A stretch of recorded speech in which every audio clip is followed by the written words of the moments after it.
Hello students हमने जो last lecture में डिस्कस किया था हम उसी से आगे कंटिन्यू करते हैं। आज हम डिस्कस करेंगे एग्जाम्पल 1.9। पहले हम इसकी स्टेटमेंट को रीड करते हैं। 2 point charges Q1 and Q2 of magnitude plus 10⁻⁻8 coulomb and minus 10⁻⁻8 coulomb respectively are placed 0.1 metre apart. Distance कितना है दोनों के बीच में? 0.1 metre. Calculate electric fields at A B and C. Fine बच्चों, क्वेश्चन सिंपल है बट जब ऐसा डायग्राम आ जाता है तो हम कंफ्यूज हो जाते हैं। हमें कंफ्यूज नहीं होना है, मैं वन बाय वन आपको बड़ी अच्छी सी डिटेल से करवाऊंगा। लेट अस सी। देखो बच्चों, ये जो चार्ज है 10⁻⁻8 कूलम चार्ज है। आप इसको अगर चेक करेंगे सो बेसिकली ये जो चार्ज होता है हमारे पास माइक्रो कूलम और नैनो कूलम के बीच में है।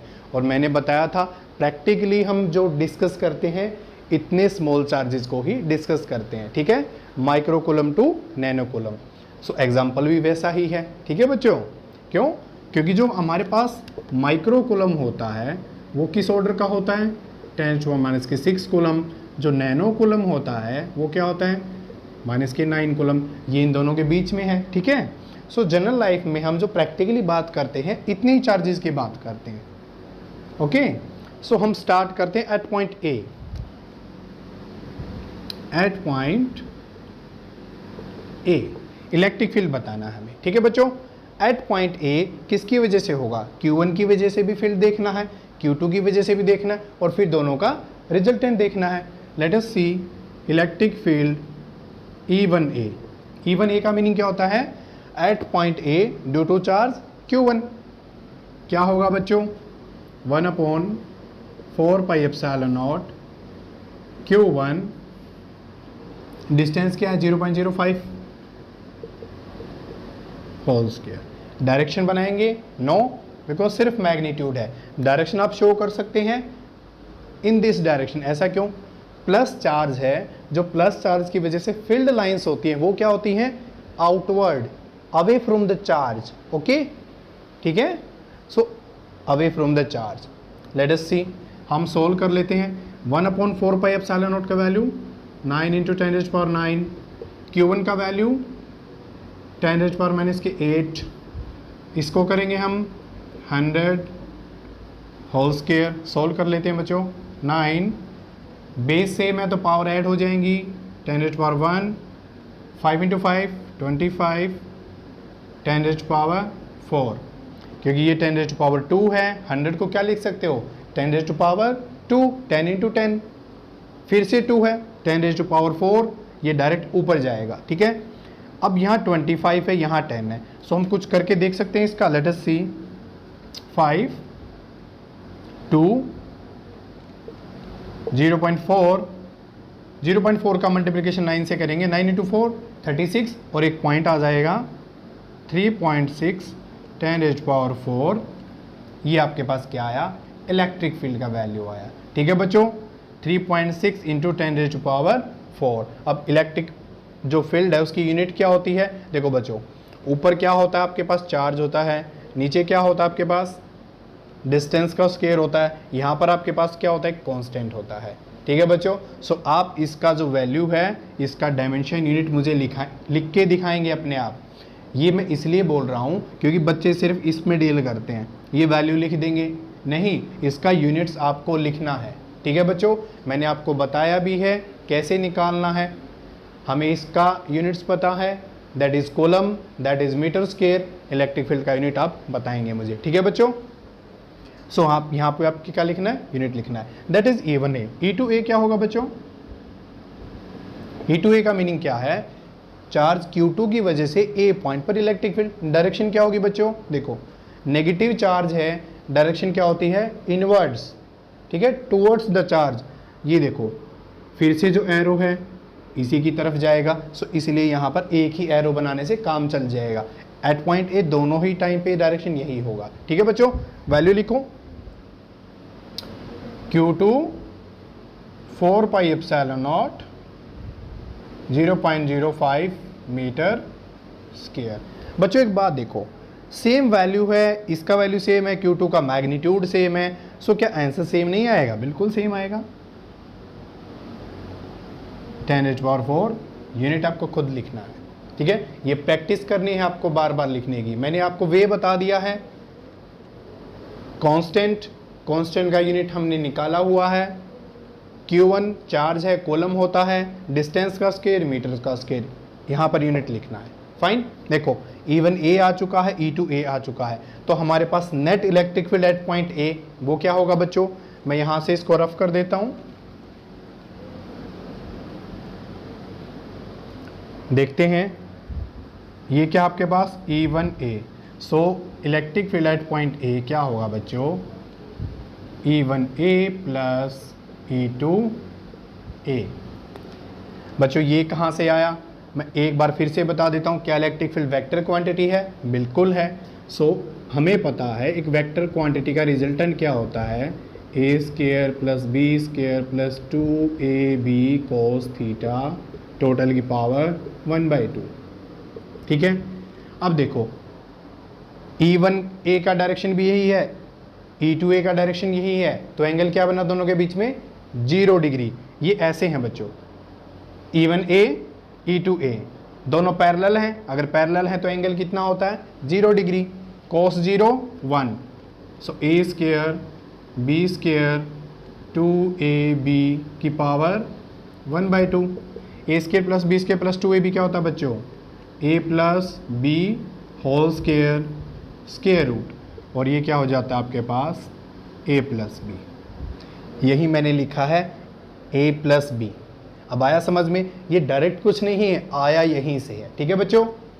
अब मैं आपको बार बार बताने से अच्छा है पहली बार में ही आपको क्लियर कर दिया, ठीक है। अपनी मर्जी से नहीं लिखा है, आया ही ऐसा है। देखो this one and this one, 3.6 10⁴ plus 3.6 10⁴, but we get 7.2 10⁴, that is your answer. So that is the electric field at point A. So that is your final answer. बात हम करते हैं electric field at point B। एक एक करके discuss करते हैं बच्चों, बना लेते हैं हम। Electric field at point B। देखो बच्चों किसकी वजह से निकालना है? Q1 से Q2 से। पहले Q1 से डायरेक्शन क्या होगी? Q1 की वजह से डायरेक्शन क्या होगी?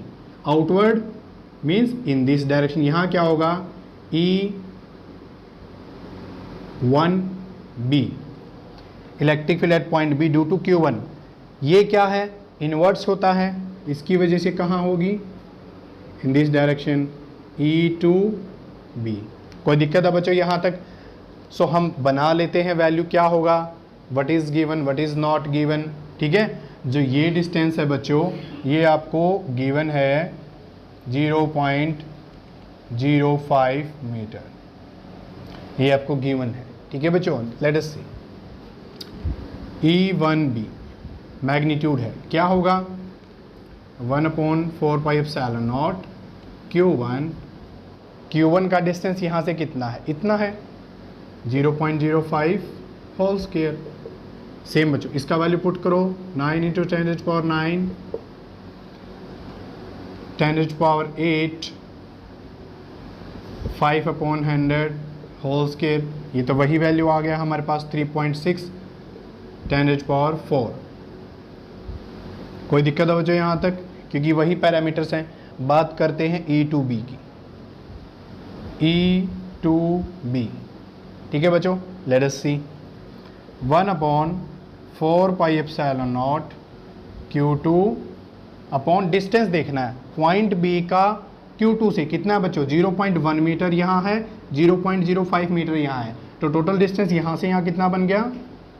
0.15 मीटर। हमें यही डिस्टेंस लिखना है, 0.15 होल स्क्वायर।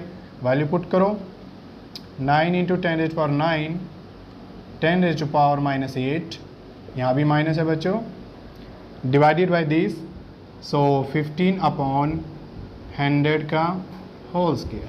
सॉल्व करते हैं इसे, 9 बेस से में पावर ऐड हो जाएंगी 1, यहाँ क्या होगा 15 इंटू 15 और ये ऊपर जाएगा तो 10 रेज़ टू पावर 4। डिवाइड करो बच्चों,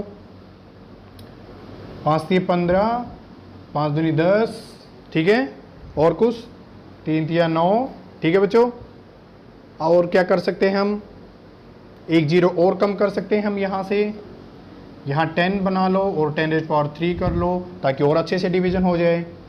5 दूनी 10, 5 3 15, 3 से 3 cancel. So I think that is complete. 2 into 2 4, so what we get 4 into 10 raise to power 3। इतना वैल्यू आया ई टू बी का, ठीक है। अब बच्चों ध्यान से देखना है, E1 B का डायरेक्शन ये है, E2 B का डायरेक्शन ये है। एंगल कितना है दोनों के बीच में 180 डिग्री। अगेन रिजल्टेंट का फॉर्मूला क्या होता है आपके पास, A square plus B square plus 2ab cos 180 degree की पावर 1/2। cos 180 क्या होता है बच्चों, -1। So what we get A square plus B square minus 2ab की पावर 1/2, ये हमें मिल गया। इसके बाद क्या होगा, A square plus B square minus 2ab क्या होता है, a माइनस बी का होल स्क्वायर पावर हाफ, इससे इसे cancel, what we get a minus B. हमें क्या मिलेगा बच्चों, a माइनस बी रिजल्टेंट मिलेगा जब एंगल 180 डिग्री होता है। आई थिंक आपको समझ में आ गया है। सो लेट अस सी, देखते हैं। a माइनस बी लिखना है हमें direct, so write down value.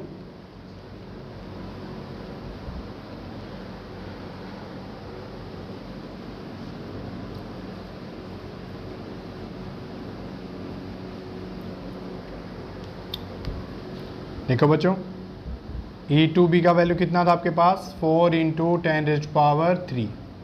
So electric field at point B क्या होगा। देखो बच्चों, हमें इनको सब्ट्रैक्ट करना है। सब्ट्रैक्ट कैसे करेंगे, पावर सेम होना चाहिए। क्या पावर सेम है, नो।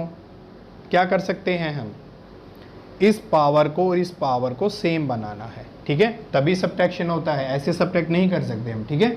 देखते हैं, हमें इसको क्या बनाना है 4।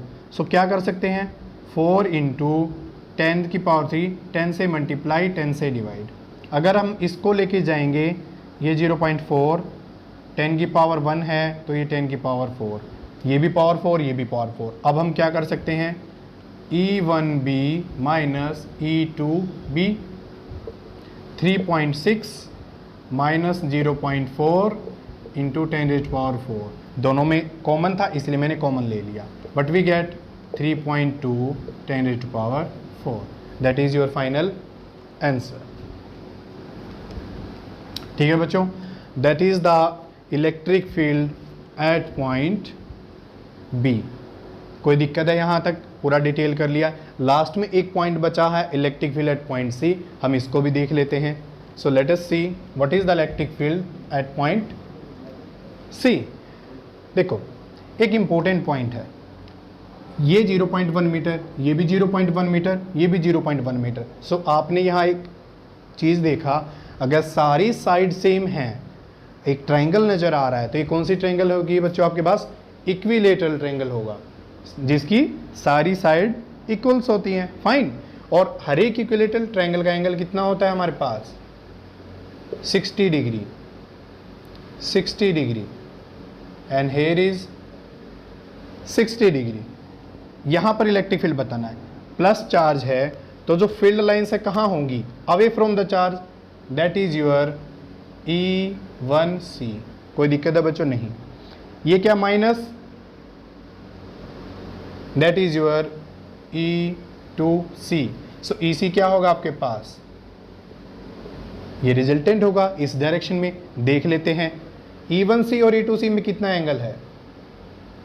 देखो ये 60 है, अगर ये लाइन है पूरी, एक लाइन के ऊपर एंगल क्या होता है 180 degree. So that is your total angle 120 degree. कहाँ से कहाँ, यहाँ से यहाँ।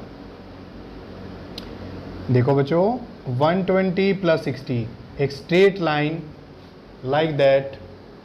अगर मैं इसको बात करूं कि ये मैंने आपको 60 दिया, ठीक है, और हमें पता है ये टोटल एंगल होता है 180, तो ये एंगल कितना बचेगा 120, ठीक है। सो इसी तरीके से मैंने ये एंगल बनाया है 120 डिग्री। यहाँ तक कोई दिक्कत है बच्चों? एक बार जल्दी से हम रिजल्टेंट लिख लेते हैं। E1C is equal to E2C। ऐसा क्यों? देखो डिस्टेंस सेम है दोनों का, चार्ज का मैग्नीट्यूड सेम है, सो E1C और E2C का मैग्नीट्यूड सेम होगा, डायरेक्शन अलग होंगी, इसकी डायरेक्शन यहाँ है, उसकी डायरेक्शन यहाँ है।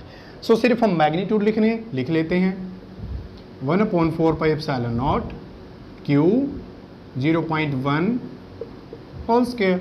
वैल्यू पुट करो 9 × 10⁻⁹ 10⁻⁻8। डिस्टेंस क्या था 0.1 यहाँ है, 0.1 यहाँ है, so 1/100 whole square, sorry 1/10 because it is 0.1, so this is 1/10। 9 into base same है तो पावर ऐड कर देंगे 1, ये 10 ऊपर जाएगा 10⁻², सो व्हाट वी गेट 9 × 10⁻3। ये दोनों का मैग्नीट्यूड आ चुका है बच्चों। अब दोनों E1C और E2C में एंगल कितना है 120 डिग्री, सो हमें रिजल्टेंट निकालना आता है व्हेन एंगल इज 120 डिग्री। क्या होता है हमारे पास when angle is, that will be the value of E1C and E2C, ठीक है। देखो व्हेन रिजल्टेंट निकालना है हमें, एंगल कितना है 120, A² + B² + 2AB cos 120 power 1/2, ठीक है। मैग्नीट्यूड सेम है दोनों का, it means A² + A² + 2A² cos 120 degree की पावर 1/2। क्यों? A का मैग्नीट्यूड B के मैग्नीट्यूड के इक्वल है, सो कंप्लीट A में लिख लो या कंप्लीट B में लिख लो, वो आपकी चॉइस है। 2A² + 2A² cos 120 degree power 1/2। 2A² common ले सकते हैं, पावर क्या होगी 1/2, यहाँ क्या बचेगा 1 + cos 120 डिग्री 1/2। देखो बच्चों 2A² 1/2, 1 + cos theta 2 cos square θ/2 120 degree upon 2 power 1/2, ठीक है बच्चों। एक बार मैं इसको रफ कर देता हूँ यहाँ से, लेट अस सी, यहाँ √2, यहाँ √2, √2 × √2 2, A² and the square root becomes A, square root से root cancel, cos 60 degree, cos 60 degree कितना होता है बच्चों 1/2। Finally what we get A। I think आपको ये समझ में आया होगा रिजल्टेंट क्या है, A है, या अगर आप B में करेंगे तो B आ जाएगा, ठीक है बच्चों। So that is your final resultant. अब हम देख लेते हैं कि E1C और E2C के केस में क्या होगा।